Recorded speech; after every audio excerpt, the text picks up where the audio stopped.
Une pensée émue. En ces temps moraux, je me permets d'avoir une pensée émue pour certaines personnes. Aujourd'hui, une pensée émue pour les municipales qui ont été programmées le 28 juin. Enfin, une élection où le taux de participation sera similaire au taux de réussite de ma vie amoureuse, ça fait plaisir.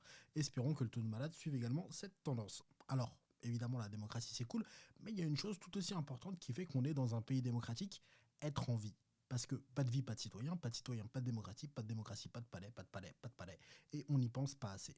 Bon, après, les avantages d'une démocratie à 5 habitants qui plus est en France sont nombreux. On pourra enfin compter exactement le nombre de manifestants. Pour gérer la vie courante de la France, il suffit juste de créer un groupe WhatsApp. Les loyers risquent de baisser puisqu'on n'est plus que 5. Ça permettra peut-être à la Belgique d'enfin gagner une Coupe du Monde. Et avec un peu de chance, Anne Hidalgo est plus maire de Paris et elle arrête de confondre Paris et sa véranda Feng Shui qu'elle refait tous les 2 mois. Mais je suis pas sûr que ça contrebalance le fait qu'on soit tous morts, ça reste à vérifier. Ce qui me fait le plus peur dans cette histoire de municipal, c'est que le français moyen, et je m'inclus dedans, se lave autant les mains qu'il décide de la fermer sur des sujets qu'il ne maîtrise pas. Autant vous dire qu'en termes de normes d'hygiène, on est plus proche du 18e siècle que du 21e. Et j'ai rien contre le 18e siècle, être marié à 10 ans et mourir à 25 ans de la syphilis, ça peut être cool, j'ai jamais essayé. Mais du coup, oui, on est un peu dans le caca et les élections risquent d'avoir un taux d'abstention assez haut. Et ce qui m'embête, c'est pas tant l'abstentionnisme. Personnellement, j'ai jamais voté, mais c'est un choix parce que j'ai jamais trouvé de programme qui m'a fait envie. Les mêmes programmes qui sont d'ailleurs une version largement améliorée de ce qui se passe en vrai.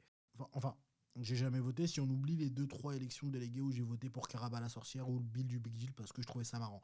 Ce qui m'embête, c'est que des gens qui souhaitent voter ne pourront pas voter. Et de la même manière que s'abstenir est un choix qui doit être respecté pour moi, voter l'est également. Et c'est un peu une des bases de notre démocratie, d'avoir le choix. Je ne sais pas si l'abstention sera plus élevée que d'habitude, mais j'espère que d'ici là, tous ceux qui souhaitent voter puissent voter en toute sécurité. Ceux qui ne souhaitent pas le faire ne le fassent pas et que les choses finissent par rentrer dans l'ordre. Quoi qu'il arrive, occupez-vous de vous, prenez soin de vous et des autres, et à très vite pour une nouvelle pensée émue. Il y a d'autres pensées émues sur cette chaîne et d'autres formats en cours de publication ou publiés. N'hésitez pas à aller les voir et à vous abonner si ça vous plaît.